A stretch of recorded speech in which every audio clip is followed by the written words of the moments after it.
This week in gaming, a congressman takes on the gaming industry. Xbox has a preview event, and the Game Award nominees were announced. This is the NerdCave News, and I am one of your hosts, Zach Dykes, joined by my good friend and co-host, Derek Daniel. Derek, how's it going? Man, it's going pretty good. I'm a little on the tired side. Got to get up for work early in the morning, but I am doing well and glad to be here, Zach. How are you doing, sir? I am doing better than I was last week. I'm excited to be here, excited to get to talk about games. Xbox, partner preview today. Yesterday was the Game Awards nominations got announced and everything, and I can't wait for December 11th to see who wins what. We always have our watch along, so I'm very, very excited about that. Amy says, I see a Sasuke shirt. You know. Derek is tired, y'all. He's the tomfoolery shall begin, though. The tomfoolery shall begin. So let's jump into one of my favorite segments of each week, and that is what you playing. Derek, have you been able to play any since the last week? A little bit, not as much as I wanted to, but I did play a little bit. I did play like the next mission that involves doing something with the spider. It's to lure back out the dragon because they're twin brother. Well, not twin brothers, but they're brothers. You infiltrate this area that's putting on a play. It's called the Night of the Burning Tree, which is reliving the night that they attacked Atsu. And that's deliberate. That's because they know by that point they know that Atsu is there. So this stuff happens. I learned a new ability. I'm not going to say anything more on that. You do learn a new ability. And then I decided to just kind of do clean up some housekeeping. So I decided to find I'd already found all the hot springs, already found all the wolf dens, all that stuff. I found all the Ainu, lost Ainu items. I did find a bunch of vanity items. What was it? I've just been doing some collectathoning for a little bit before I go back to the main story, because I've done pretty much the only thing I haven't really found a lot of is the Suma E paintings. But apparently there's still a few out there in the wild that I'm missing.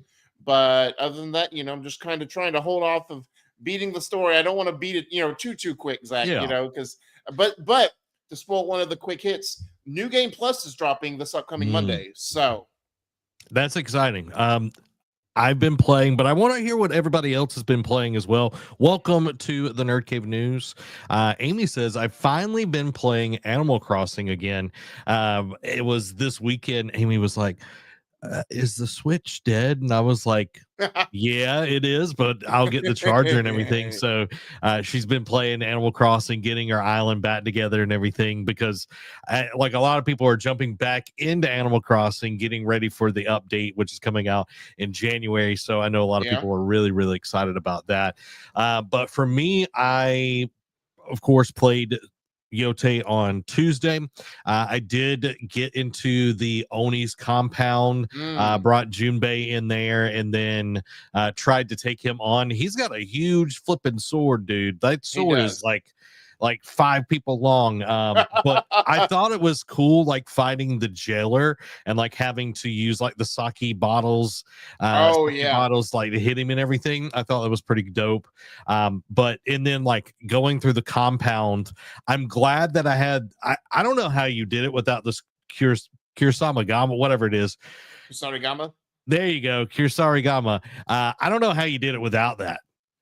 It was so much easier to be able to get over here and that's a very valid point, because again, I like how we both of our paths branched. You went to the Kitsune first, I went to the Oni first. So yeah, it was difficult. It was a little bit more challenging. I'm sure if I had the Kusarigama, I would have had a lot easier time. But hindsight is 2020. Yeah, I was literally playing. I was like, I'm glad I went the way I did, because I have the Kurosamagama is completely leveled up. I have all the skills for it, so it doesn't cost me anything to assassinate with it now. So no spirit or anything. So I'm just get beat left and right. So I'm enjoying that side of things. Just did a little bit of exploring as well, and just really enjoying Yote as much as I possibly can. And I'm enjoying I know so many games have photo modes now, but Mhm. getting to play around with that and like getting the Yuri out, and like that's what was on the thumbnail for this past week is me, using the Yuri and all of this. So just experimenting with that, and I'm just loving it. And then this past weekend, I played more Death Stranding, Mm. and I progressed further in the story. I'm in like chapter 8 now. I was like right at the end of chapter 5, and dude, Mhm. that game is so flipping good, and it's like heart-wrenching at the same time. Everyone's story, found out more about Sam's past, Okay. why he is the way he is, how he like kind of secluded himself and everything, and more about Dead Man, which is Guillermo del Toro's character, Oh, okay. and just like all of these little things. And had a run in with BB's dad, which Okay. is Mads Mikkelsen is his father Oh, and yeah, that's everything. right. And dude, just the way this is like paced, and just enjoying like getting more of the story going and everything, but just getting to build stuff. I like building roads, Derek. I like Yeah. building roads. What about, do you like building country roads? hmm Take me home. Mhm. To the place. Where I belong. Well, and like Amy came in here and she was like, "Is that a dead body?" Because I was like Ah! taking a dead body somewhere, and I was like, Mhm. "Yes." And what's your point? And one character, this was really interesting. One character that you get introduced to a lot of people early on in the game, and you're like, okay, but you never see them until later on.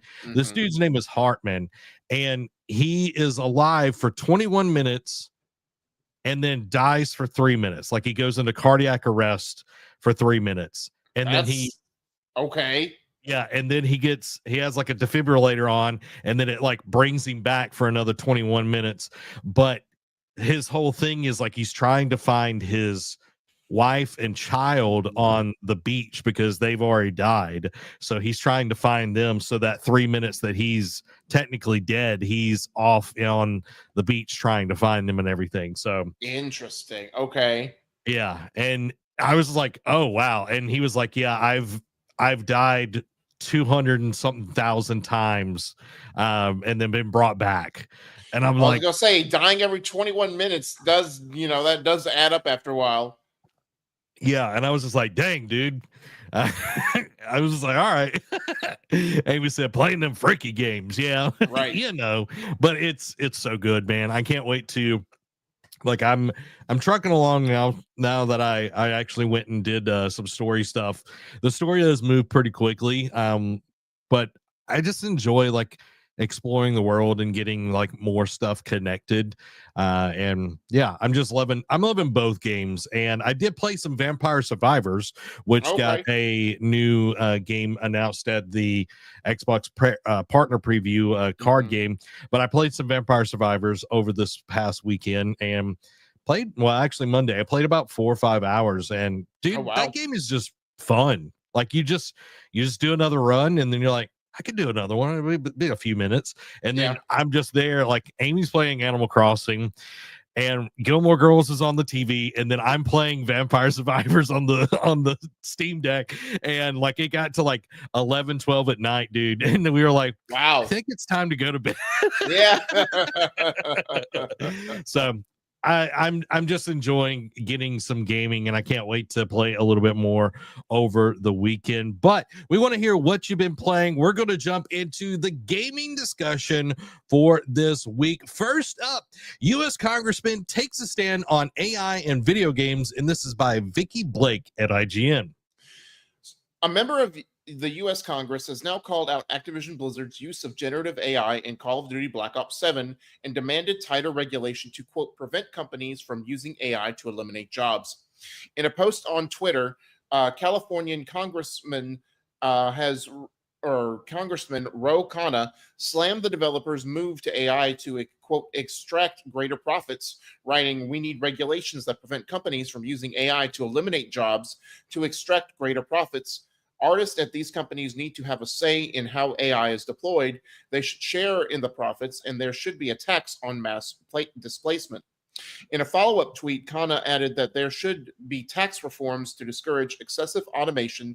Guardrails should be put in place to protect worker input before deployment, not a Luddite complete ban. Adding support unions and workers to bargain for workers benefiting from productivity gains. When a commander, when a commenter suggested that curbing AI investment could stifle innovation, Khanna said, "Innovation and technological advance is patriotic and good for humanity, provided it serves the people. So we need to think about how it is adopted and how people can still have meaningful work and independence. A tax code that doesn't incentivize excessive automation, working input councils so AI is used for augmentation, rules so workers share in AI productivity gains, a plan to hire young grads who may make less entry jobs or to hire displaced workers, a tax on mass displacement and guardrails against them. All these a provision to ensure a technology revolution benefits ordinary Americans." Last week, Activision acknowledged it used a variety of digital tools, including AI tools, in Black Ops 7 to empower and support our teams to create the best gaming experience possible for our players. Our creative process continues to be led by the talented individuals in our studios. Now, Zach, this all sounds good, and I'm not saying they don't have a point. Like, yes, Yeah.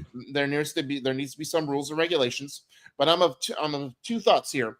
One, and then like the main one I think this is getting at is, I think this is just another way for the government to because when GTA 6 was announced and like all this stuff, and whenever something like big happens, like shootings, like when all those shootings were happening, they're like, "Oh, we blame GTA because they're one of the most violent video games out there, and a lot of kids play it, and it's one of the most popular games." And that's when they were trying to like regulate gaming and all this kind of stuff. Yep. I feel like this is just going to be like the next step they try to use, or like the next hurdle they try and use to regulate video games and like get in that space and try and like police it and all that kind of what. I don't think that's going to take off anything, but I'm also of the mindset where it sounds good. If there, I don't know if this congressman's trying to get reelected or whatnot, but it sounds good, but I don't think anything will come of it. Like, I think they're just doing this for word salad to try and get people, to donate money to their campaign funds. But I don't know. Is this a non-story, or do you think that, yes, the message that they're sending is clearly like, we've talked about it ad nauseum. Don't use AI for a supportive tool. Don't use it to replace jobs. That we can agree on. But do you think that any of this will come see the light of day, what they're talking about? I don't know if it will get pushed any further than it is right now, just a talking point. I do agree with them that AI development is something that is good, and getting more of that is like patriotic and like innovation and all that. Totally agree with that. We shouldn't be stifling that, but there are ramifications when all of these companies are looking for ways to cut their bottom, like their P&L. They're trying to increase profits and cut down on losses. So Correct. if they can do that by cutting a number of employee positions, they're going to do that. We've seen Xbox do that. We've seen so many others do that throughout the last few years. And when I look at this, it's like, okay, if there is some incentive for these studios, maybe it's a tax break where, oh, such and such just laid off a bunch of people, EA, whoever it is, Ubisoft. Right. And if, let's say, Sony was like, oh, come and work at Sony, and they took in, several displaced game developers, then there's a tax cut for that. I think that is the right way to do it. Correct. I don't think I'm definitely for small government. I don't want government oversight on everything. Like, the government already takes a ton as it is, and you can't trust either side. We're seeing that in real time. It doesn't matter who it is, you can't trust them. So my thing is, I don't want government to penalize anything. I want them to incentivize. It is better to Yes, incentivize than it's better to be ruled by, rule through love than rule by fear.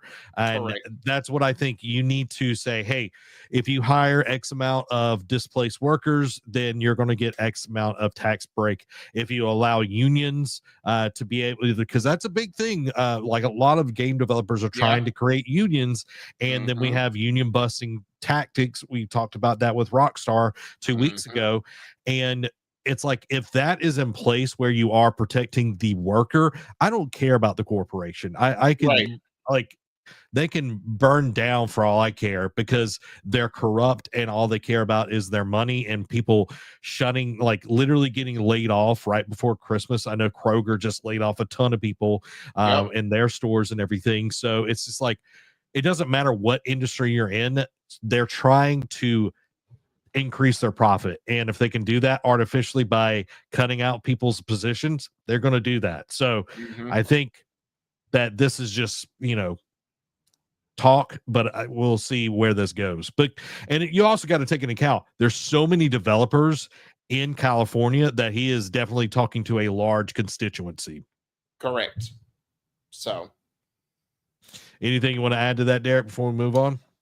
no, just I agree with you 100% on a lot of the points you made about making it incentivized, and like we got to be careful, because again, in the now, like in the workspace of video games where people are trying to form unions, you got to be careful about how you go about displacing your workers, because if you're doing it out of fear of being a union buster and then covering it under and saying it's like, oh, they leaked company secrets or whatever, and it's like, no, we didn't. you Yeah. know so, Yeah. and our next story too, that we're going to get into about Subnautica 2. It's like, that whole debacle about they said type of thing, where it's like, oh, you didn't want to sign the check, well, you didn't live up to your end of the bargain, you know what I mean? So it's just, we got to be more careful than ever, and we got to make sure we put our money where our mouth is, and like supporting those, like, so in case, like, if Rockstar does do something sleazy, it's like, I know people are going to spend oodles of money on GTA 6, but it's like, if you really want to take a stand against them, like, unfair workplace practices and how they treat their workers, whatever they outside of their time, yeah, don't buy their games. Yeah, vote with your wallet. And I do think that putting some guardrails on mass layoffs is something that Hmm. needs to be done as well. That I think does need to be put in place, not necessarily like, oh, you can't use AI or whatever, because even with like all these acquisitions that we've seen, Hmm. HR teams and all of these other billing and all of that have been laid off as well. They're not just developers that would use AI. So there Hmm. has to be something in place. And I feel like the FTC really needs to like crack down on Yes. acquisitions. Well, and that too, but also I think, you talking about put a regulation on layoffs, put a regulation on how many layoffs they do in a certain time frame, because again, Hmm. spoiling another quick hit, Crystal Dynamics just laid off more people again. Like, yeah, it was only 30, but still they're laying off more people. And after they've laid off so many people over the last 6 months, it's like you got to have a period where, now, yes, that result in like, all right, we can only lay off X amount of people in six, or we can only do one set of layoffs for like for the next 6 months. Let's just lay off let's go through the entire book portfolio and just lay off everybody, everybody that we can. Yeah. So there does need to be a regulation on the amount of layoffs you do in a certain time span as well. Yeah. I think that should be in place for sure. Uh, I don't know if you've seen this before we jump into our next one, Derek. Have you seen what's going on with Oh, GameStop? buddy, let me tell you, I thought, oh, woo,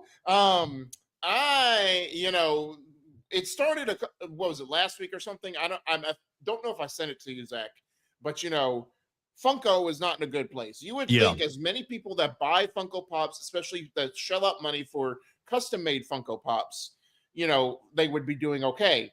Well, that is not the case. If they are worried about being able to be like still be a business within the next year, they could Yeah. go under in less than a year's time frame. So by this time next year, Funko could probably not be a company anymore, which would take a huge hit to GameStop. Like I can't imagine what the retail space what is now, but I know when I left GameStop, like Funkos were huge. Like they took up like a good section of wall in our store, and that Mhm. was pretty much their moneymaker. Um, and that's gonna, and I think when they heard that, they hit the panic button because now they are doing a trade everything program or thing on December 6th, I want to say, where it's like, yes, there will be some exclusions. Like they specifically, one of the specific thought, because I watched a TikTok of a, I guess they were a manager or whatnot, where they saw where He no was the one that quit. surprise. Yeah, he's the one that Okay. quit. Yeah. Yeah. Put in his Okay. 2 week. Yeah, put in his 2 weeks. Where no surprise, the public found out before they announced to the managers that this was a thing, and then of course they got on the conference call and they were like, they say you can't trade in dead animals, but taxidermy is not out of the question. And I'm like, what is this? What? And they're pretty much like doing like taking a lot. Of course, there's rules and regulations like that you can't have dead animals, you can't have something that's biohazardy, but they're encouraging wearing like having hazmat suits on call just in case. And I'm like, that is wild to think. Yeah. And I'm like, okay, what, like, how are And this be ready like, to call the cops if needed, if you right, feel endangered. because people are gonna maybe try and pull one over on you and film you while they're bringing in these wild things, because human excrement cannot be one of those. And I'm like, people are still gonna try. And I'm thinking, it's like, well, what are they gonna, like, how is this gonna work SKU wise? What are they gonna do? Apparently they're all doing this to fund it to a charity. All the proceeds are going to For go a to tax charity. write-off. Yes, for tax write-offs. Because guess what? If Funko does go under, they have this influx of cash to kind of put them on life support for a while. And I'm like, this is why I'm glad I got out when I did, because otherwise I would be like the dude who did it on TikTok and put in my 2 weeks, because this is absolutely ridiculous. Like, especially right before, like, yes, it's like a couple, like a week or so after, like probably a week after Thanksgiving. Like, after you're doing all this craziness, you have to deal with another wave of craziness right before Christmas. Like, come on, man, like, do better. Well, and my thing is, like, how are you going to like price any of that? You know what I Yeah, mean? Like right. it's like if they can bring in anything, let's say I brought in Some my old grandma shoes. that's taxidermied. Yeah. Oh, You oh. know what? Yeah, hey, Yeah.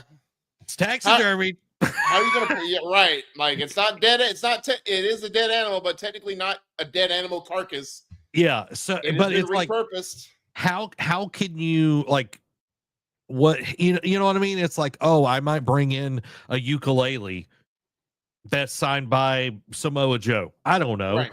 And it's like, how can someone that's that is not a pawn shop. This is very pawn shop. It's like, Right. this is a game store. How are you going to be able to do that? What is the database? Like, Right.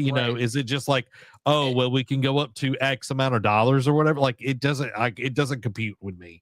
And all the proceeds are going to charity. So what are they going to do with all the items after they're traded They're going in? to throw Like, them all. They're going to probably throw them all away. probably. I hope so, because I mean, it's like, and I can't imagine that, because I can't imagine that back room, man. Like, I mean, trying to have all this crap.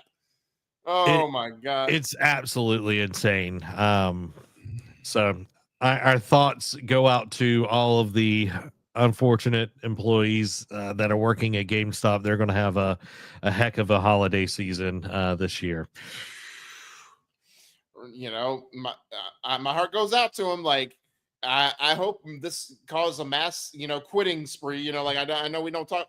I know we just talked about not, laying off people, but we didn't say anything about quitting. Like, if you don't like your work environment, change it. So Yeah. I hope a lot of people followed this other manager's lead and decided to quit before it got way uncomfortable for people. Well, let's talk about some other corporate greed and shenanigans.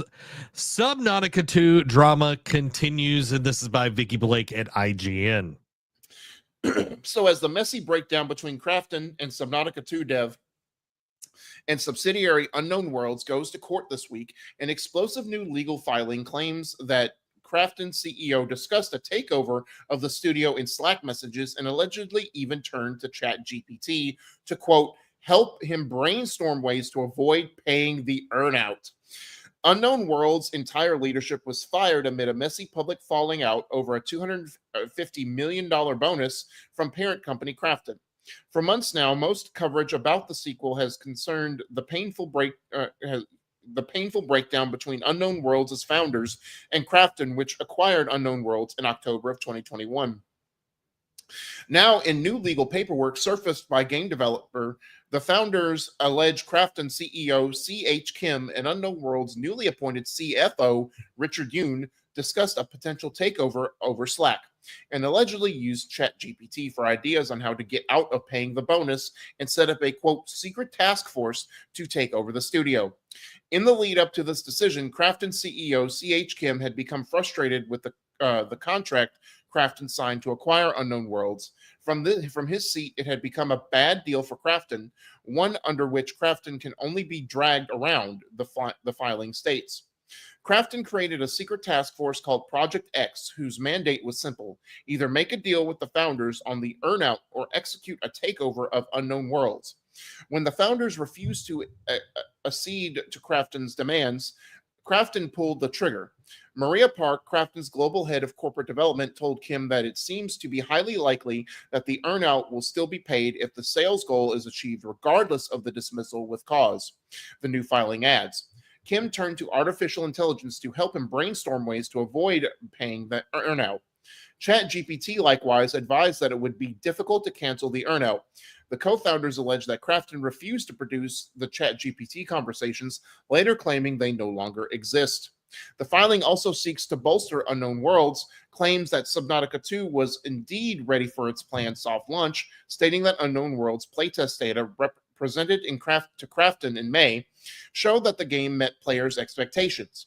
Furthermore, Krafton's own internal expert declared that the planned 2025 release would be best and that firing Ted Gill would result in a multi-year development delay. And Maria Park wrote the game was ready for an August launch. In a statement to press, Krafton said, there is nothing more important to us than ensuring the players get the best possible experience. We are looking forward to highlighting that all of our decisions have been focused on ensuring Subnautica 2 exceeds the high expectations that come from our players. We are forced to make a change when the former leaders showed little interest in the development of Subnautica 2, which has always been our top priority. Now this trial comes down to plaintiffs asking to be restored to jobs they were not doing, said they had no interest in doing, and had previously declined requests that they can't come back and do those jobs. Krafton remains focused on what matters, delivering the best possible game to Subnautica's fans. And I'm going to go ahead and call this. I call bullcrap on their statement. Like, you know, they're devoted to making sure their pockets are fat as possible. And, you know, this feels very similar to, you know, talking about like, oh, well, acquiring Unknown Worlds was not, you know, it's pretty much hurting Krafton. Pretty much is what, you know, Microsoft is kind of going through, where the CEO of Microsoft, not just of Xbox, of Microsoft, is saying like, yeah, that Activision Blizzard purchase is, you know, really hurting our wallets. We need to make sure we get as much money back as possible. We need to make sure every game that comes out, it hits a 30% profit margin, when in the industry is like minimum 18% to 21% at most. Like, let's just go ahead and make, beat the median line here. And I'm just going to go out and say it. The fact that you couldn't come up with weight, like you're a CEO, like I don't know about running a business, Zach. You would know more this about this would be more in your wheelhouse than I would know. But even then, this is, you know, it's a bigger company, so you know it's more people to manage, especially bringing in this other studio. But if you're a CEO and you, even if it is slimy, and you can't come up with a way to, you know, you can't get up, you know, obviously Krafton probably doesn't have like a crack, you know, AAA type of lawyer team at their disposal, but you know, most lawyers for big companies are pretty decent. You know what I mean? They're pretty smart. You mean to tell me you and your lawyer can't figure out how to, you know, create loopholes out of this whole thing about paying it out? You have to result, your intelligence is that low. like lower than room temperature IQ to go to Chat GPT to figure out how to weasel your way out and scam your employees. Like, dude, you need to lose your job immediately. I'm just saying, like, just based off that. Yeah, when you are relying on Chat GPT to come up with your, slimy way out, that says a lot of your creativity. Correct. And depending on when he did that, because this has been going on for like a year or so Correct. far. Yeah. Like that would have been like ChatGPT 4, which wasn't like, it was good, but it wasn't like super intelligent. So it's like, I don't know, dude. Like I'm agreeing with you. This feels like a bull crap kind of call here, and it's one of those things. It's like, hopefully there's a jury with this. I don't know, like, if that's part of this. Depends on like where this kind of goes, if they have a jury or not, or whatever. Because some cases don't. So it's like, if I hope that they have to pay not only the 250 million, I hope that they also have to pay for all of their legal bills as well. Correct. Like I hope that this dude and whoever else, the lackeys, Project X, you know what I mean? Like, I hope that they get raked over the coals, because this is abominable behavior. Because that $250 million, yeah, that's a hit, but guess what? Subnautica was an amazing game, and it sold like crazy, and people have been wanting this, and it was ready to go. And then you're like, I want to keep that 250 million for ourselves. Right. So I don't think this game's ready for launch. Delay it. Let's just kick it down the road. Wait a minute. Yeah. So I hope not only does the CEO get fired, but anyone else that was involved with this, because that is slimy, and whoever is on the board needs to see that and be like, okay, you've not only caused us to lose money, but we're potentially having to spend that 250 million regardless, and now we're in legal trouble. Right. You are not aligning with our goals of padding our wallet. You are actually keeping us from doing that. That could turn into an extra 50 million. Like that, instead of just paying the 250 million, they could probably pay out 300 million, after all these legal fees and restitution, all that stuff, comes to light, if it does come at the light. And it's just like, you could have avoided all this if you just did your job. Yeah. If you were just a actual good person.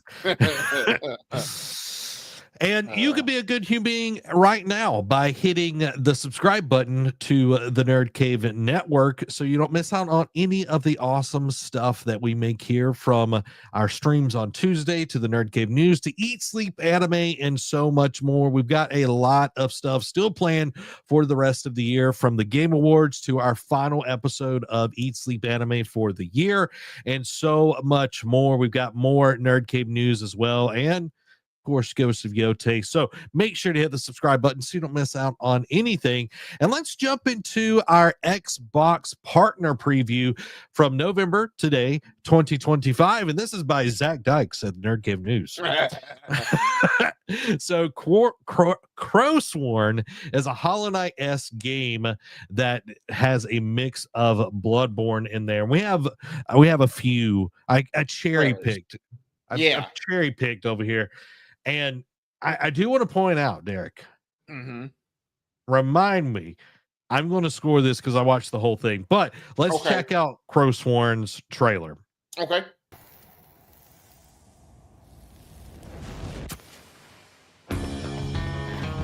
already digging it. Definitely feel the Hollow Knight in it.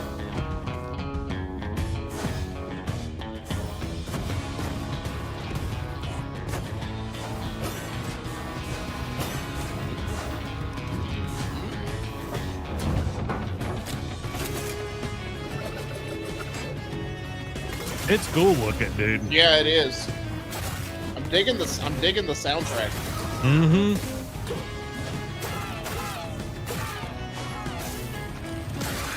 Oh, that was cool. Like, went inside it. It's like playing Dr. Alucard. Oh, okay. Oh, that's cool. Card system.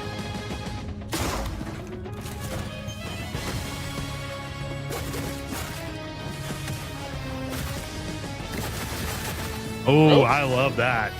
Like the particle effects and just like the art style. Oh.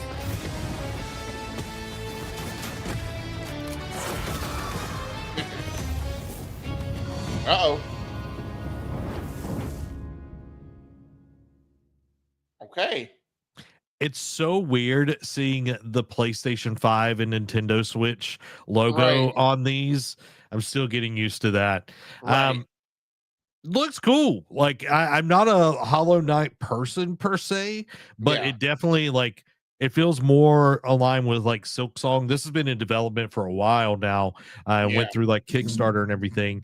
So I think it looks good, and like coming out after Silk Song, I know people are going to be wanting to have something like that. So For sure. excited for that. What did you think about it, Eric? Looks very cool. Like I said, definitely you could see the DNA of Hollow Knight in there. Some different takes, like again, being in the Plague Doctor, it looks like it's like Victorian era esque type deal. So kind of want to know what the story is pertaining to, like what the doctor, like if this is like some type of outbreak or disease that are turning people into these creatures. I don't know. I need more on the story bit, but just from the gameplay perspective, looks very good. Yeah, I'm excited. Like the combination of Hollow Knight and kind of like Bloodborne esque kind of Mhm. monsters and all of that. I think people are going to really, really like that. So we got a new trailer for Reanimal, which comes from the Little Nightmares team, and we Mhm. got a release date. So let's check out Cool. this trailer. We know from experience what it means to be away from those we love most of all. Cooperative horror game. To you living in new surroundings, we send a message of true sympathy. And to think of all the new sights you must be seeing. Okay. Ew. And the adventures you must be having.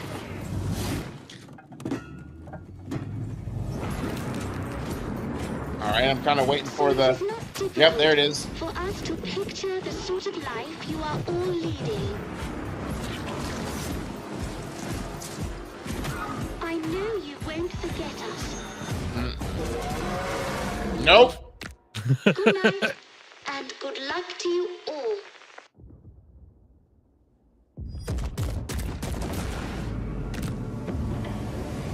February 13th. About to say, played some spoopy games the day before Valentine's Day. Well, getting a date and the demo you can play now and everything, which I Yeah. think is pretty dope. It's going to be super spoopy. Andy was talking over it, kind of funny. He's like, it's a lot. He's like, it is very horror. Like I know a lot of people didn't like Little Nightmares 3, which this team didn't work on 3. They Right. worked on 1 and 2, which were the better ones. So I think people are going to be pretty excited and really enjoy this. Derek, does this move the needle for you at all? Not really, but I do have like this will like I don't know if they mentioned it, and I forget from when it was first unveiled. This might change my mind on it or not. Obviously it says play together, blah blah blah. Mhm. Is co-op optional, or is there going to be like a way out, like that studio like It Takes Hazelite. Two, where Hazelight, where you have to play co-op. No, you can't play by yourself, and the other Okay. character is AI controlled, so you can Okay. do it by yourself. So you're Okay. not locked into that. So I might, but I've not played Little Nightmares 1 or any of the Little Nightmares games, mhm. so I might want to try that just to see if I if it'll be in my wheelhouse. But I don't know. That does make me feel better, because like the way they're touting it, it's like, all right, you have to play with somebody. I'm like, Mm. do I? Yeah, it definitely reminds me more of oh, what was that one? Inside? Yes, Inside. That it definitely reminds me more of that than like it Little is like Nightmares. Little Nightmares and everything, but it definitely has that Inside kind of feeling. What's Correct. up, Dan? Hope you're doing well tonight, my man. So yeah, like I'm glad that you can play it that way, but for me, it's, you know, I don't really play spoopy games anymore. That's I did play Little Nightmares 1 back in the day. I didn't finish it, but that was still when I was rocking the spoopy games back then. When Now, was Little Nightmares 1 that scary? That from what you remember, or not really? it wasn't as scary as what Reanimal looks like. It was spooky feeling more than scary, if I that got makes you. sense. Yeah, I got you. The next one, though, coming from Zach Dykes at NerdCave News, you know, one of the best games journalists in the industry, was Zoopunk gives some Kano Bridge of Spirits gameplay vibes and comes from the team behind Fist, Forge in the Shadow Torch. So let's check this one out. Ray ventured into OG's territory alone. You sure you thought this through? Thinking is your job. Doing is mine.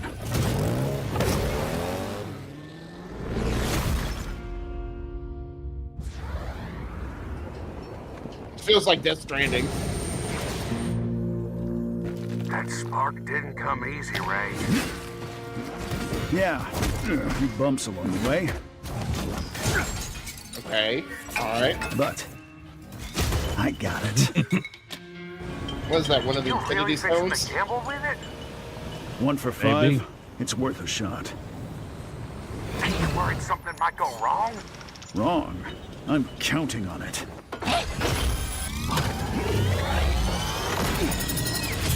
Poor bike. Man. Okay. Now we're going to The Witcher. What? Oh, It's mine now. Finish him. Here we go. gameplay.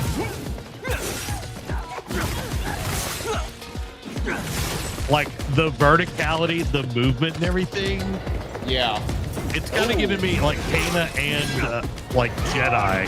Yeah.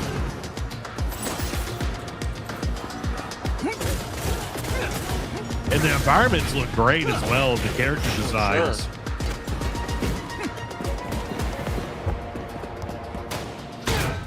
Sure. Give it back. Oh, boss fight.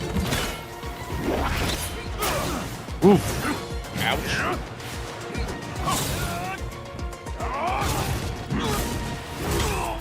Ouch. Oof. Walked right in himself, huh? All right, Jabba. It's all Yeah. yours now, boss. Good work. Now with this, even the Machine Legion doesn't stand a chance against me. Yeah. All right, Thanos.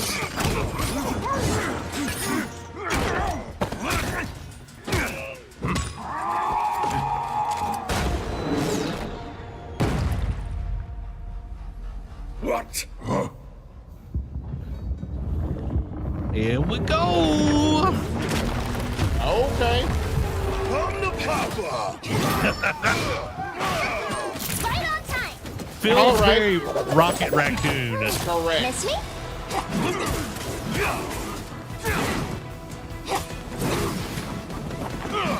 Okay, so you're getting to control them.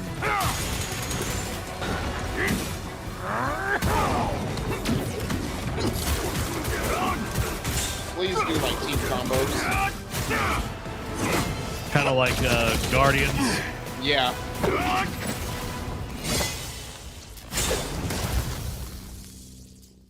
Okay, that actually looks dope.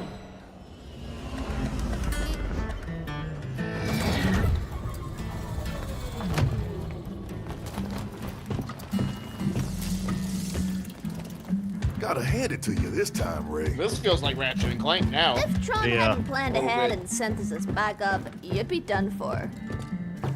Mission done? Let me take a Is look. that Ichiku Ramen? All accounted for. Ichiraku Ramen. What's Yeah, there next? you go. It's time to save. Torch City.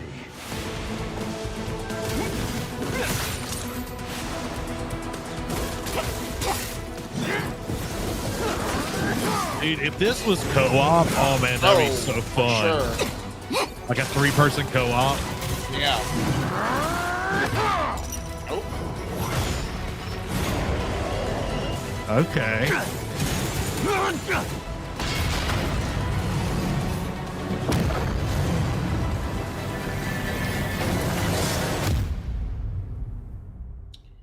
That looks dope. That was actually longer trailer than what they showed in the showcase today. Yeah. I don't know how I got that, but hey, whatever. Right. So, Derek, what did you think though? I think it was dope. I think that was actually one of the better ones they've shown, like we've seen already tonight. So that one definitely hits all the right notes with me, more so than the other two have. So Yep. I might have to check this out. Obviously not even a year yet, so it's probably further down the probably be a next year game, but like summer, fall type of thing. But we'll see. But regardless, when it comes out, I'm gonna try and look into it. Yeah, it definitely gives me that like AA kind of game, like with like Kana, like it definitely had its own style and everything, but having like some of that plus like some Ratchet and Clank and all of that, like I'm there. I want to see more of it, and for it being the first time we saw the game, I thought it was a great way to show it off. That's Sandy doing karate. Yeah. Dan says the gameplay seems a little lacking to me. And I think I saw that come in before we saw like the other two characters and everything. Do you think that it's going to be like a switching of characters, or do you think it's going to be like this mission you're the rabbit, this mission you're the rhino, this mission you're the squirrel? Do you think that's going to be more of the gameplay loop? I feel like it'll be a mix of both. Like I feel like there'll be certain missions where you'll have to play as certain characters, but like like you'll play as the rabbit, like as we saw, and then when the other characters come in, then they may give you the option to switch between the three. So we'll see. I mean, I feel like it'll be a mix of both, but if I had gun to my head, if I had to choose, I feel like it'd be one of those swap to either any of the three characters at any time. Yeah, can't wait for more. We have one last trailer, and then I'm going to give my review of the partner preview. Tides of Annihilation shows a stellar gameplay trailer that left me very intrigued and can't wait to get a date. So let's check out Tides of Annihilation. And this is all in game. Okay. We thought all his knights were dead. Yet Dark Lamorak Souls? sends one more. I almost admire him. Tyranno! But you're one of the White King's sorceresses. You destroyed the White Lands. That destruction is in fact salvation. Oh You're boy. insane! A fanatic. Great. You know not of what you speak. Accept your defeat. Oh boy. Very Final Fantasy For 16. sure. Lamorak! She's created another folded realm. I can't reach her.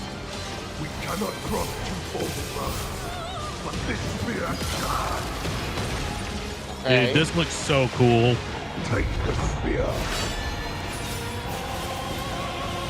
Yeet. Man. She's human again. And it's like you control your character, but you also get to use the power of the other characters that's getting shown. Right. Like the big dude with the spear. And you can switch powers as well. Huh.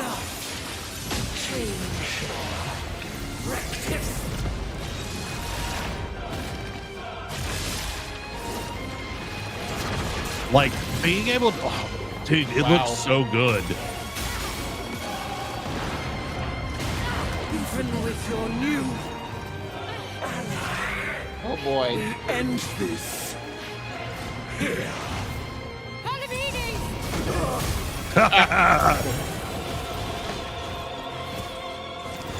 Enemy of my enemy, I lend you my strength.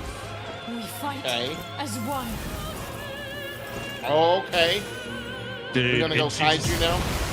she just like got a boost Oh, and it's like, oh, that's super dope. Because he's attacking, then she's still able to attack as well. Right. You will not escape justice. Justice. There is only the king's will. Dude. Crazy. Go to hell! Okay. So we're like back in a different dimension as well. Grab the spear. Oh, that is beautiful. The lighting's at.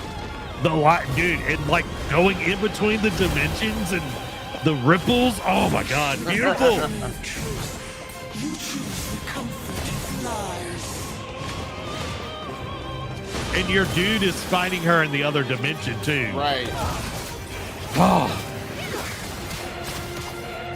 Loyalty without inquiry is in itself a betrayal.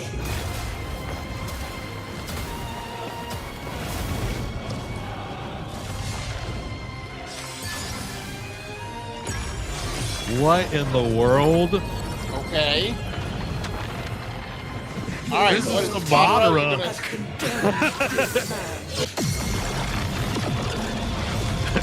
That is What some about the Madara second stuff video? right there.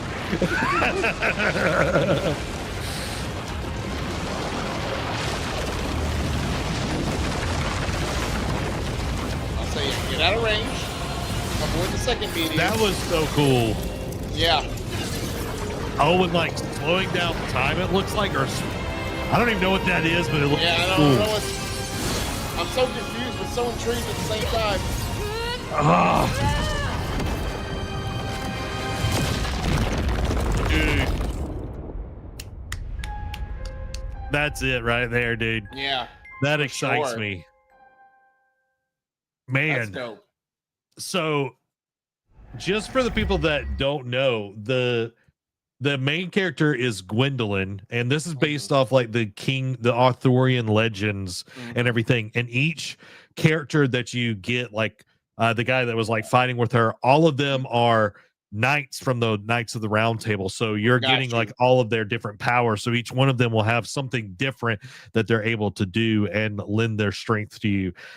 Derek, what did you think about this? Super dope. Like so much craziness happening on screen that I didn't understand, but also was so intrigued at the same time. So it's definitely, this definitely feels like, I feel like when that comes out, whenever it does, it'll be like the next Claire Obscure Expedition 33. It'll just be one of those like AA, like sub AAA hits that is just going to like take over the world. But when it comes out, especially if it's the only big game coming out around that time. So really dope. I'm intrigued to learn more. Intrigued to see more, but not too much more, because I feel like this was the best vertical slice that we've gotten of it. I feel like combat-wise, I've seen enough of it. Give me more of what story-wise is happening. Yeah, I'm down for a little bit more story just to give us a little bit more base of what is happening, like where are we going, where are we from, that sort of deal. But gameplay, I've seen enough. I'm good to go, just like you are, Derek, because this looks amazing. The gameplay looks very, like I said, Final Fantasy 16, that flowy, very like movement oriented gameplay. You're not heavy. You're just pop, pop, pop, jumping around all of this. And I'm sure each boss will have some sort of different thing to it. But man, I am super excited. And this makes me actually want to play Final Fantasy 16 before this comes out, just so I can wet my palate a little bit. But Amy says, I love anything Arthurian legends. And I think that is going to make this game really, really cool. Like having that already kind of shared understanding of some of the world, but being able to tell a little bit different of a story, and it being Gwendolyn instead of Arthur, I think is going to be cool, because we always get Arthur in some sort of thing, or Merlin. That having Gwendolyn, is going to be pretty dope. So I'm excited for Tides. The whole time I was waiting for this, but this showcase, Derek, this partner preview was a little bit disappointing. I'm gonna tell you that. I kind of feel that. Yeah, and this the thing that got me is they touted that they were going to show off James Bond, that Reanimal was going to be there, that Tides of Annihilation, but they really like anchored it on 007. The only thing that we got from James Bond, Derek, was so disappointing. And this being the second, like, really like outing of what James Bond is going to be after the first time was pretty lackluster. Great. It was just announcing that the Aston Martin was going to be part of the game. And really? Showed the Aston Martin, and that was about it. Great. And Greg was like, is that all we're getting? That can't be it. Like, it was such a shocking moment, and it was like, I feel like I'm being bamboozled. I felt like I got lied to, and it was just weird. And yeah, what were you going to say, Derek? I was going to say that feels like people were lured under false pretenses to watch the showcase. You know what I mean? They were like, depending on what side of the coin you were on when you first saw the gameplay and like the first trailer for 007 was like, maybe I want to see more. Like, oh, I'm excited to see more. And then it's just like, you get this and it's like, man, this it? Yeah. and then it's like, it's sort of like Xbox had, obviously Tides of Annihilation and Reanimal were big, but it feels like Xbox wasn't confident in their partner program to just do it like based off of those two games. And like, can we just get something 007 and just like, but BuzzFeed it real quick?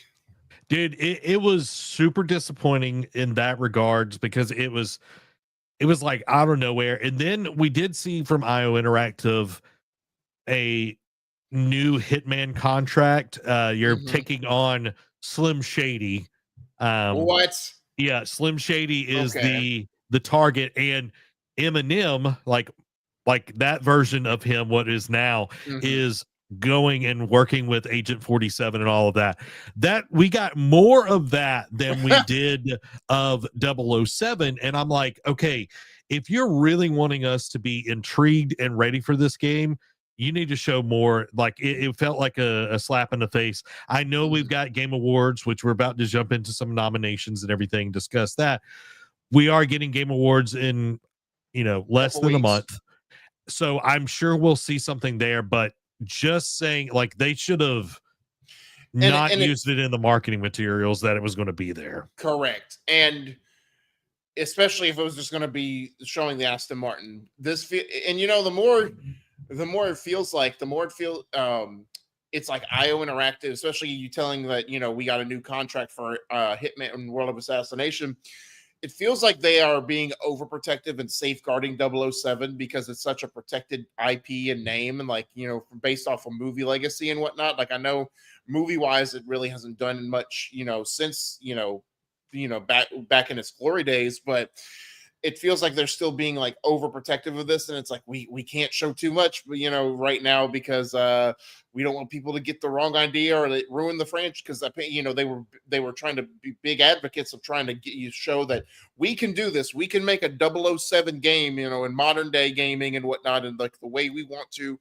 We're the people of Hitman. We can be creative, and it's sort of like they're overprotecting. It's like, all right, we don't want to show too much. We don't want to give people too much to be negative about. And it's like, they're going to be negative regardless. Like, they're going to be negative. Like, how many people were negative over this reveal? Like, just saying. Yeah, it was disappointing. There were a few other games that were interesting in there. They just didn't really speak to me. Right. And then like they ended with this game called Raji. It was like the second game in this franchise or whatever.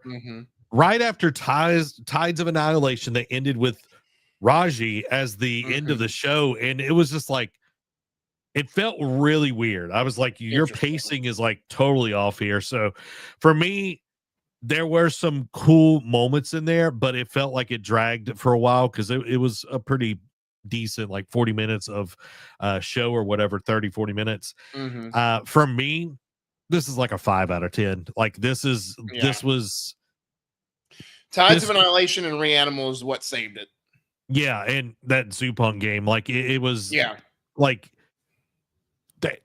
Yeah, this could have been a blog post. This could have been a few trailers got dropped or something like that. It did not need to be a partner preview because they've had partner previews that are way better. Or those 3 games that we just mentioned could have just been saved for Game Awards. Yeah. Just Oh, saying. yeah. Yeah. And it was interesting, like Zoopunk and Tides of Annihilation. I don't know if they're made in different languages. I think Tides of Annihilation is actually a Japanese game. But like yes. the mouth flaps and the words didn't go together on either one of those. Correct. And that might have been the trailers or whatever, but it just kind of felt a little janky on Yeah. all of that. So, but that was my thoughts on the Game Awards, and I'm glad we got to watch some of the trailers. The Xbox partner preview. Now it's time for the Game Awards, and this is the Game Awards nominees have been announced, and this is from Marcus Stewart. Well, it's not actually because I didn't put anything from Marcus in this. Yeah. Do you want to go from the bottom up, Derek? Yes. Okay, so first up is Best Action Adventure Game. So, of course, we got Death Stranding 2, On the Beach, Ghost of Yote, Hollow Knight, Silk Song, Indiana Jones and the Great Circle, which, that came out almost a year ago now, and then Split Fiction. So, I was feel like surprised. I feel like that's a solid list, but also I think you're about to say surprised Indiana Jones got on here. Yeah, which I'm glad that it did. And I know a lot of people kind of ragged on it here and there, but I thought the game was good overall. And for it to make there's 2 nominations that it got on here, this one and then Troy Baker's performance, which he definitely deserves to be nominated for his performance of Indy. Usually anything that comes out in December never gets on these lists because people just forget about it. They forget that it's part of the cutoff and everything. So for me, I think it's going to probably be Death Stranding or Ghost of Yote on this because Hollow Knight is on several other parts of this. And I feel like Split Fiction, it did do well, but it's still not. It Takes Two. But who do you think is going to win this one? I wouldn't be surprised if Hollow Knight did win this, obviously, just because of the hype around it for so long, and it came out and it actually, stuck the landing. But I would want Ghost of Yote to win this. We'll get to later down the road why. Like, I'm not as upset about what it didn't get nominated for, but we'll get to that later here in just a minute. So, Best Action Game, we have Battlefield 6, Doom of the Dark Ages, Hades 2, Ninja Gaiden 4, and Shinobi Art of Vengeance. And, it's always weird seeing Best Action Game than Best Action Adventure Game. It's sort of like, all right, just kind of meld them together at this point. But I feel like I have a sneaking suspicion, because Ninja Gaiden 4 didn't come out to it feels like it came and went. Like, we were hyped for it for so long. It came out, people buzzed about it, but now it's like you don't feel like anyone's talking about it since then. I have a sneaking suspicion Hades 2 will win, but I would love for Doom of the Dark Ages to win just because I know it's a resurgence for Doom. I know 2016 Doom was, it was all right. It brought Doom back, but it didn't really, have a long tail. And then there was, what was the sequel? It was Doom. Oh Eternal. my God. Eternal. Thank you. That came out and it was better, but it still didn't feel like it held like that Doom mantle. I feel like Dark Ages, and you can attest to this, Zach, that Dark Ages really held that mantle for Doom again. And it put a new fresh coat of paint on for the Doom franchise. So, but also I wouldn't be surprised if Battlefield 6 won as well, just because that one has stuck the landing, brought Battlefield as a franchise back up as well. Yeah, I feel like Hades 2, because it is the sequel to a Game of the Year winner and everything, that it does have a leg up in this category. Shinobi Art of Vengeance, not a lot of people talk about. So I don't think that one's going to win. Again, Ninja Gaiden 4, I agree with you there. The first 3 I feel like are more contenders. I feel like because Hades 2 and the franchise itself is more an indie darling, it will probably get the nod here.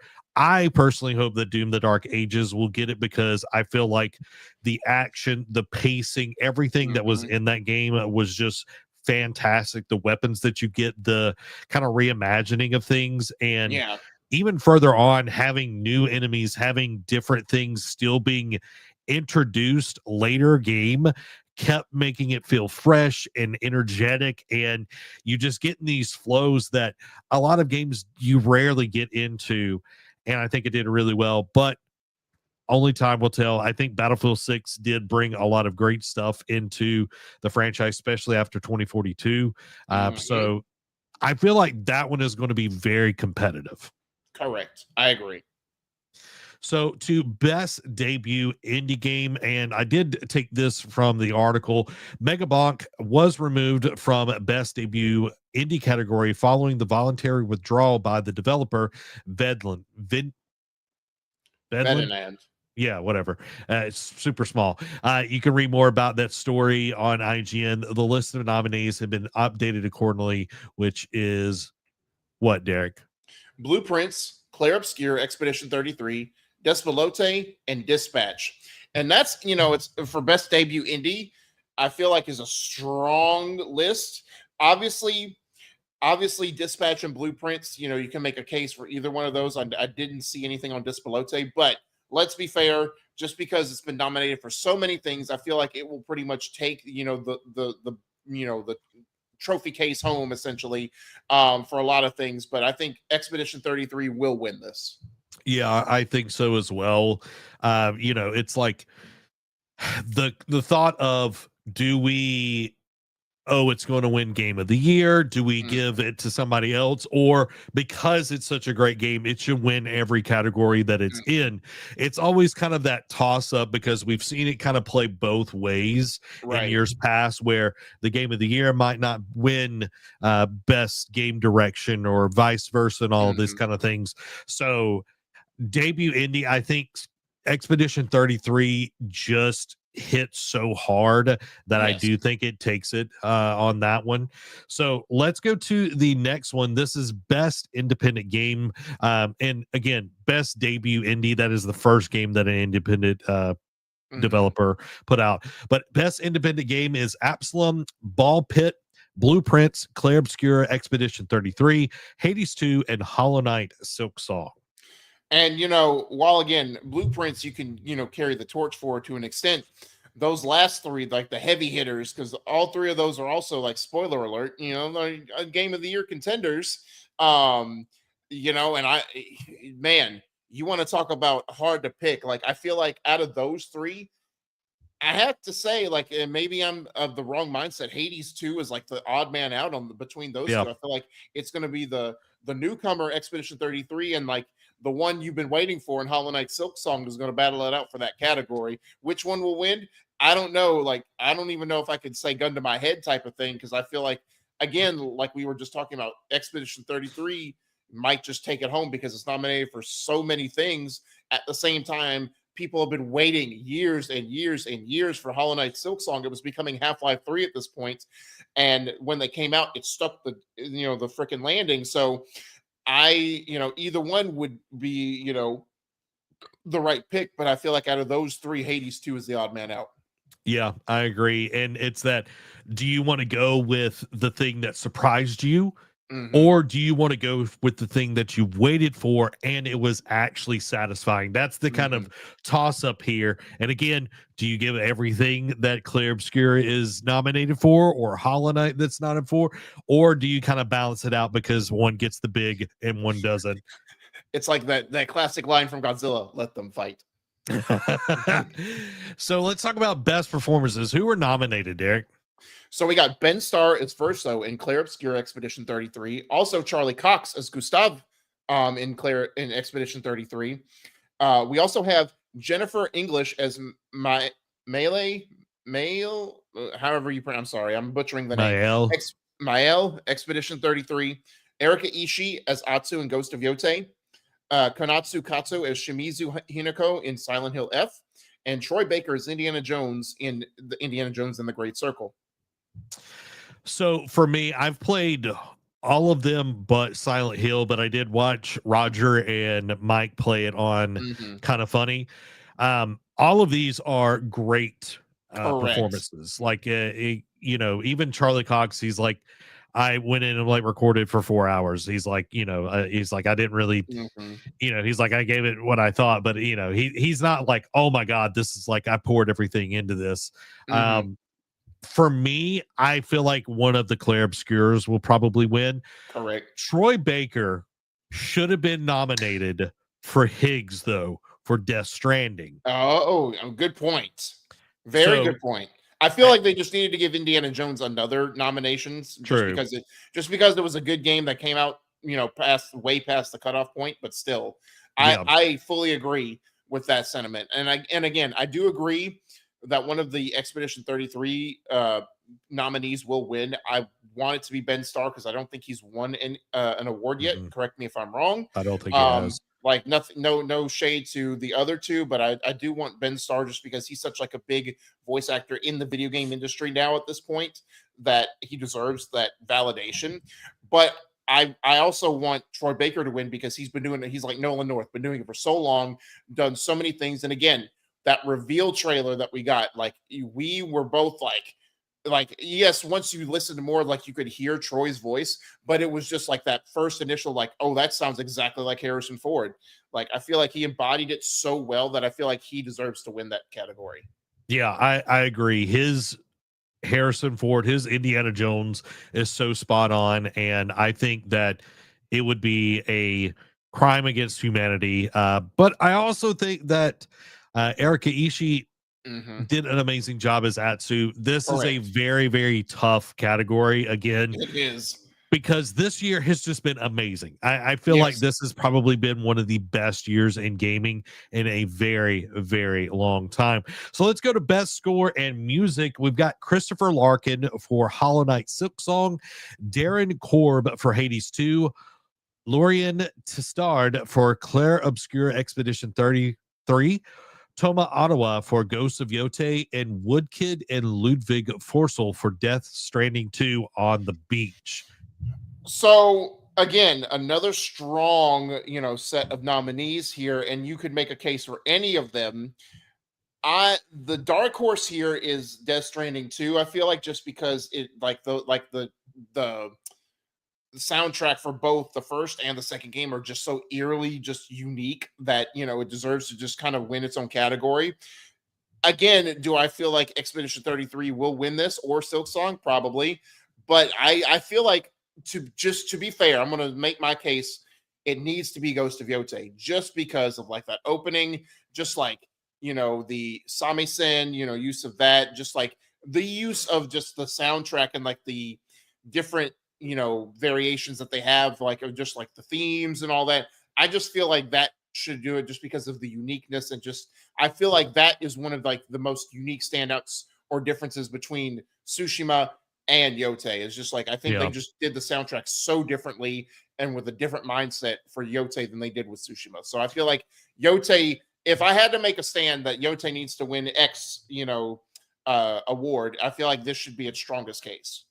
Yeah, I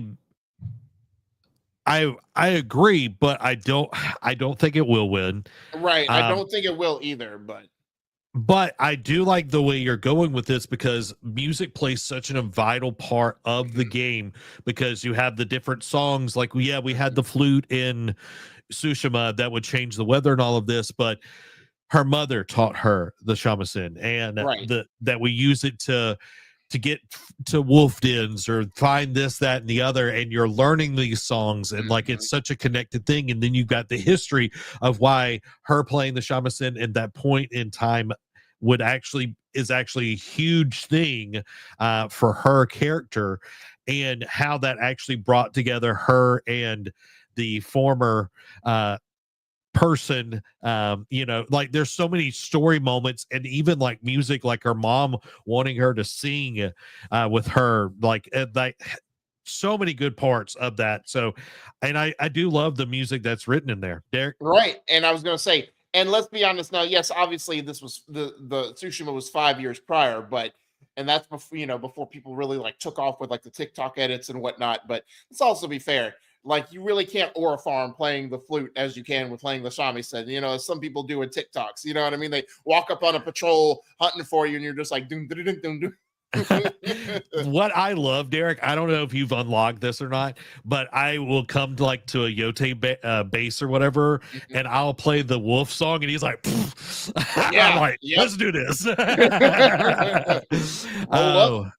I think Claire will get this just because the soundtrack is so loved. So that's what I think will get it. But here's hoping. Yeah. Best art direction. So we got Clair Obscura Expedition 33, Death Stranding 2 On the Beach, Ghost of Yotei, Hades 2, and Hollow Knight Silk Song. Now, it may sound like I'm a little bit petty, but I feel like a lot of these other games, like when you see clips and whatnot, they use a lot of the same color palette, and you can make a case for Yotei. But again, Sucker Punch knows how to do, like, in between this duology of games, knows how to play to the color palette so well, and I feel like they just amplified it. Like it wasn't like times 10, but it was like amplified enough to where it was subtle. You noticed it, but it was still like you were just captivated by the beauty, like the different color schemes, the different flowers and whatnot. I feel like Yotei needs to win this, because again, like Expedition 33, you see a lot of the same color palette. Hey, Silk Song, a lot of the drab, cave colors and whatnot. And Death Stranding 2 On the Beach, a lot of like dark, like it probably uses a little bit more color, but again, like a lot of grays, a lot of like dark colors and whatnot. So it's just like Yotei just pops a little bit more. They use the variation of the rainbow, as if you could say. So again, do I think it'll win? Probably not. They'll go with the hot hand, whatever's racking up the awards at this point. But I do think Yotei deserves to win this as well. I'm gonna poke some holes in that. Hades 2 actually has more colors than Yotei would. It's very vibrant. Hades 2. Oh, okay. It's very vibrant.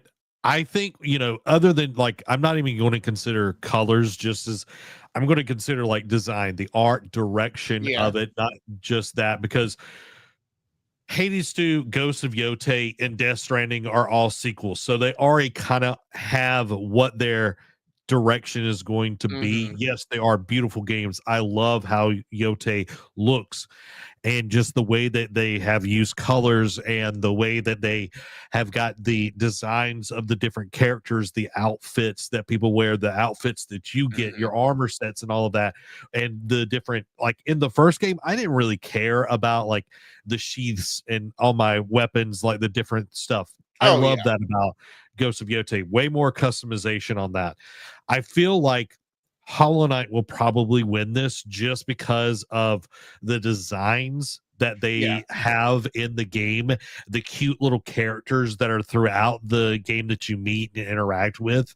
I think Hollow Knight and Clair Obscura are the leg up on this one, because the time that I spent with Clair Obscura, the direction that they have, like you've got all of these very different characters that you can play with. You've got some with like robotic arms. You've got some that float around. Like it's a beautiful, gorgeous game. And then you've got like these weird little they look like paintbrushes. And then some of them are big, some of them are tall. Like there's all these things. And then you've got like the different creatures that are in the world. Like it is a very beautiful world, and it just feels otherworldly the whole time. And then you've got like these horrific scenes of like tons of bodies. Like there's a lot going on there. Do I want Ghost to win? Of course I do. I love Ghost. It's just hard. Sony ponies. Exactly. But I do feel like Hollow Knight and Claire are going to be probably the ones higher up on that. Best narrative, Clair Obscura Expedition 33, Death Stranding 2 On the Beach, Ghosts of Yotei, Kingdom Come Deliverance 2, and Silent Hill F are our nominees. So a dark horse pick. Well, let me just say, I feel like Expedition 33 or Death Stranding 2 On the Beach could, go that route, just because the story in Death Stranding 2, I feel like just made leaps and bounds compared to the first one. But a dark horse, I will say, is Kingdom Come Deliverance 2, just because it just made, like, it came out earlier in the year and just made waves for what you could do, like just like the overall enhancements they made from the first one. I feel like this would be one of its stronger, categories to win it. But I feel like, again, one of those other two I just mentioned will probably win it. But I wouldn't be surprised if Kingdom Come Deliverance 2 swooped in and just be like, yeah, mine. Yeah, I've played a few hours of Kingdom Come Deliverance 2. Very good story, very interesting. Like you're put in this world where you're not the hero necessarily. You're just trying to survive and get through all of these crazy things that are going on. And again, we both love Ghost, but Ghost is a revenge tale. I don't think it's going to win here. No. Death Stranding 2, I think I haven't played it yet, but from what I've seen, does have a very interesting story. Silent Hill F, though, I think this might be one of the places that it could get because of the way that they have told the story, the themes that are in that with the different ways that women were viewed in that time, because this is like around World War II and everything. So there's a lot of things going on there, the relationships between people, all of these, like these, it's just very, very interesting. So I feel like that. But again, I think it's going to be Clair Obscur. I feel like this is going to be our, Baldur's Gate or Elden Ring for this year is going to be that. So next category, Derek. Best game direction, which is, of course, surprise, surprise, Clair Obscur, Expedition 33, Death Stranding 2 on the Beach, Ghost of Yotei, Hades 2, and Split Fiction. And I'm kind of, it's interesting that Split Fiction is nominated for this. But again, it's just because of like the uniqueness of where they went with this and how they structured the story and the game itself.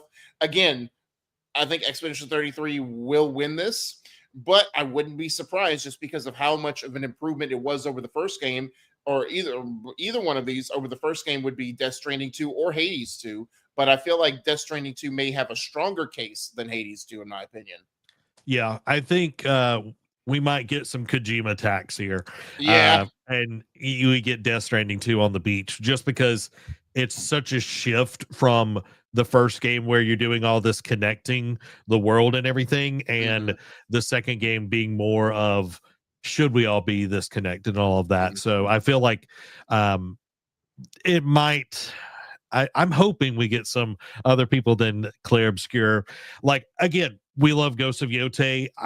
I don't think this is the category that they win on. And Hades 2, I know a lot of people love, but I haven't heard that it's like a huge difference from Hades 1. So fair. Game of the year. And of course, we're getting 6 games in here, and a lot of these are great games. All of these are great games. And I've played a good amount of these this year, thankfully, but one is missing that I would have put on there. But the game of the year nominees are Clair Obscur, Expedition 33, Death Stranding 2, On the Beach, Donkey Kong Bonanza, Hades 2, Hollow Knight Silksong, and Kingdom Come Deliverance 2. Which good on, some of these we expected. Like, of course, Expedition 33, as came out earlier in the year, took the world by storm. Death Stranding 2, On the Beach. You can kind of say, you nitpick on Jeff. It's like, oh, it's the Kojima love. I'm like, all right, whatever. It still was a good game. It came out middle of the year when nothing else was out, and it, did its thing. Donkey Kong Bonanza is pretty much the Switch 2 game, of the year. So rightfully so. Hades 2, of course, just like Hollow Knight Silksong, games that people have been waiting for, clamoring for, and they both came out. They both, hit both out of the park.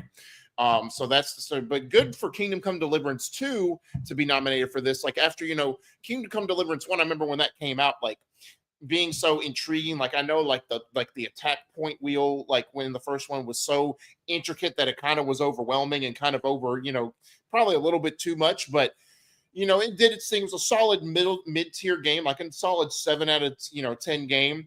And then for the second one to come out, like, you're thinking, okay, it'll do the same thing, but then it just completely blew expectations out of the water. So good for it.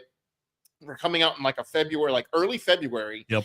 Like, pretty much, like, I think the earliest release on this list, if I'm not mistaken, and being nominated. Because, normally when you get to this part, like, it's not as bad as like the Golden Globes or like the Emmys, where like a lot of like the best stuff comes out close to this, so it's like recency bias. Yep. Good for them for like it's coming at this when the Game Awards airs. It'll been 10 months since the game came out, and people still are people hadn't forgotten. This was a banger game, so good on for them.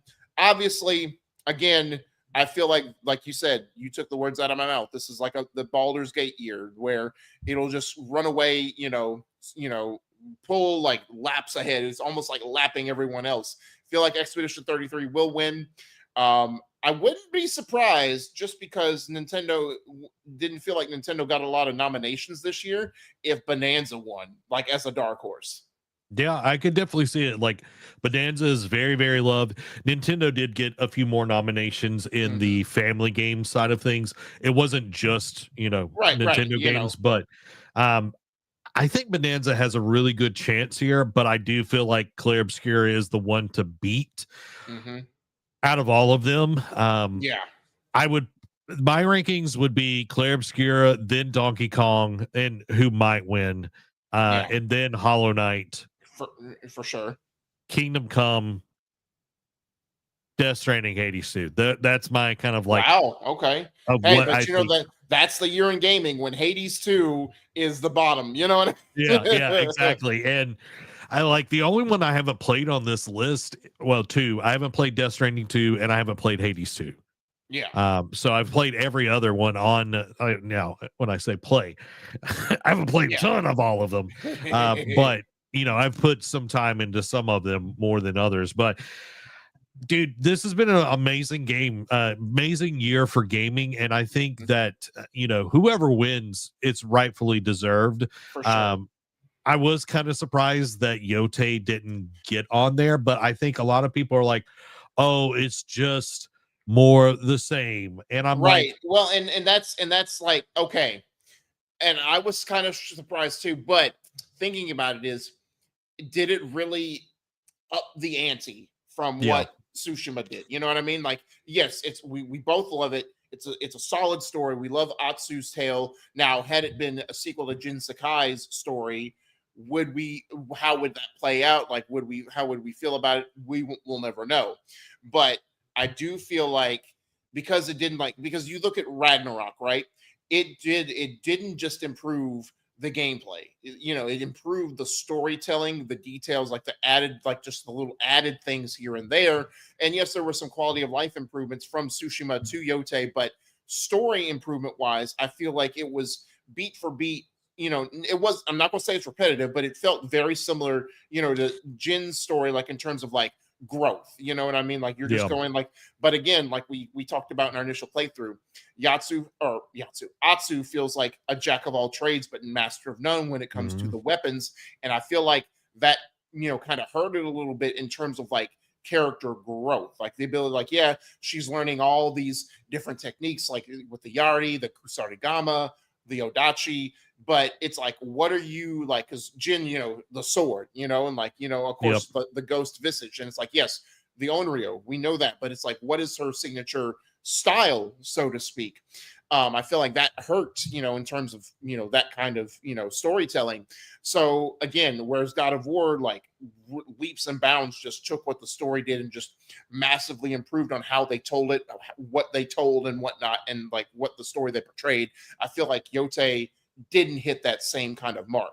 And it's not like, so like we talked about it last week, Horizon Forbidden West did massive improvements on the gameplay side, but the storytelling was great except for the ending. And I feel like that hurt it. A lot of it's, not, even though I think it was still in the nominees, I feel like people remember that and we're like, all right, does Yote deserve to have that same, you know what I mean? So yeah, I agree. And looking at this list, Clair Obscura, Hades 2, and Hollow Knight Silksong, that is half of this list is from indie developers, which is crazy.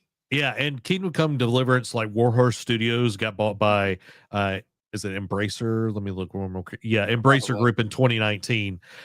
So they were indie, but now they're not. So half of this list is indie developers. I know last year we had Balatro, and we had Astrobot win last year, Game of the Year. And I'm curious if we see another platformer, which is more like, Donkey Kong, get Yeah.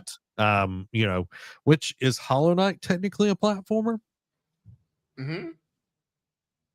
You know, So crazy times. Dan said I had to laugh at a bit of dialogue in Death Stranding 2 from Dollman, where he did a shameless plug for Kojima Productions.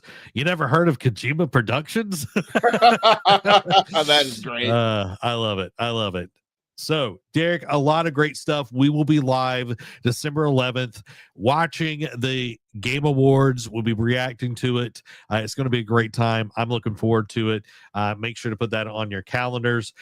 Last but not least, of course, is the Patreon Quick Hits. The Patreon Quick Hits are brought to you by our wonderful patrons.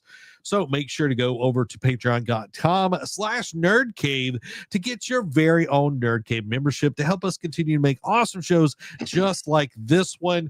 Make sure to find a tier that works with your budget. If it's $5, if it's $1,000, if it's the free, that's totally fine.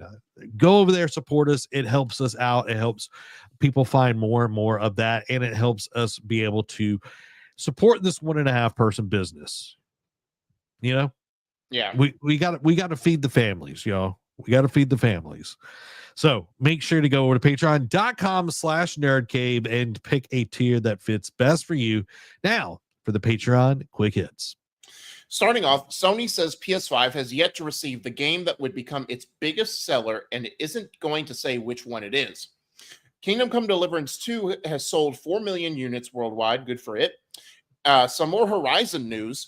NCSoft's Horizon MMORPG is not on PlayStation 5, as we discussed last week, but Guerrilla Games assures fans it's working on more projects. Speaking of, Guerrilla Games' next big project is reportedly the long-rumored Horizon multiplayer game. So it seems like those two were different. Like those rumors we heard were 2 different games. So we're going to get potentially 2 different Horizon multiplayer games in the span of like however many years, but wild. That being said, following that, Guerrilla Games studio boss confirms Horizon was always thought about as a multiplayer game. In essence, they were trying to make this a more popular multiplayer game than Killzone, which put them, arguably as what they were best known for. NCSoft wants to bring Horizon Steel Frontiers to PlayStation 5, but it's not something they can decide on their own. Following that, Horizon franchise has reportedly sold over 40 million units worldwide. Insane. Death Stranding Isolations is an anime series heading to Disney Plus in 2027. Shuhei Yoshida says Santa Monica had a new IP canceled after spending $25 million on the project. I wonder if that was the one that the Battlestar Galactica writer was working on. Don't know. Maybe one day we'll find out. NeoWiz is also working on a Souls-like and RPG in addition to Lies of P sequel. And I would caution, be careful with that. Don't let that success of Lies of P get you too in over your head there. Just stay in your lane, maintain what you can handle. Crystal Dynamics hit by more layoffs as around 30 people lose their jobs. And I don't care if it was 30 or just one person. You've laid off enough people. Stop it. Retrospace is a sci-fi horror game immersive sim fans should keep an eye on. Red Dead Redemption 1 is coming to PlayStation 5, Xbox Series X and S, and Switch 2, and mobile December 2nd with free upgrade paths. Nintendo has quietly blocked third-party Switch 2 docks that, say the owners. Call of Duty Black Ops 7 campaign is online only with no checkpoints or pausing, and will kick you out if you're idle for too long. Wild, and what a decision by them. Hoyo versus Animal Crossing like Petite Planet has striking similarities to early access VR game Little Planet, alleges the dev. Phil Spencer welcomes the Steam Machine announcement in congratulatory message to Valve, with next-gen Xbox waiting in the wings. Analyst Matt Piscatella says $70 AAA games are selling well for affluent groups, but rising costs push others to free-to-play titles like Fortnite. Concord is now in a playable state thanks to custom fan-made servers. However, Concord Fan Resurrection Project reports worrying legal action as Sony issues the DMCA notices.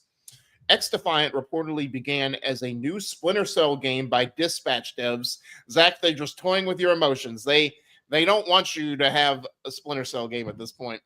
Rumor, Sony is reportedly pulling back from PC for major single-player games, while live service games will remain day and date.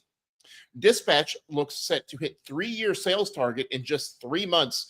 So wait, you mean they actually projected a reasonable sales target and they're actually going to hit it way beyond? Now, I do worry that they're going to get a little big for their britches, but, good on them. Resident Evil Requiem producer says the game still has some elements from its original multiplayer concept. Following that, Requiem producer says there's no plans for a demo right now. However, a rumor suggests Requiem has at least one DLC in the works. Where Winds Meet pulls in over 2 million players in its first 24 hours of launch.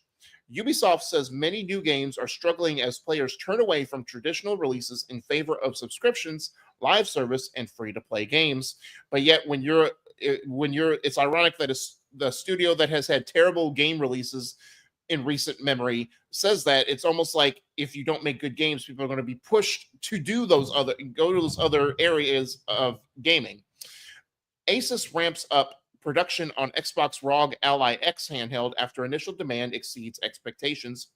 Silent Hill Townfall reportedly set for a March release. F1 25 getting a paid expansion in 2026 with a new F1 game coming in 2027.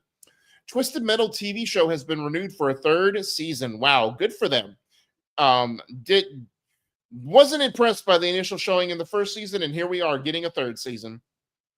Ghost of Yotei flashback mechanic was originally going to be more complex, but was ultimately scaled down. Following that, Ghost of Yotei New Game Plus mode confirmed for November 24th. That is just this upcoming Monday. Get excited. Right in time for the Thanksgiving week. Capcom says Dragon's Dogma 2 sales have reached 4 million copies, and loyal fans are calling for a Dark Arisen style expansion. BioShock narrative lead joined CD Projekt Red following recent layoffs and development rework. ArenaNet reveals Guild Wars Reforged, a new refresh of the classic MMORPG. Tales of Berseria Remastered is launching on February 27th. And lastly, Mafia the Old Country gets free ride update this week, adds first-person driving, challenges, classic difficulty, and more. So Derek, I didn't even I started seeing Where Winds Meet came out, and I was like, when did this even happen? I was like, I've been looking forward to this game, and it just kind of Gone with the wind, if you will. I'm just like, okay, I guess. And apparently it's like an MMO or something like that. Because you remember the more trailers we saw, the more we confused. We're like, what type of game are they going for? So I don't know. I that initial trailer, which both of us were like, oh man, this is like Ghost of Tsushima. We were sold on this, but if it's an MMO, I don't know if I'm going to check it out, but we'll see.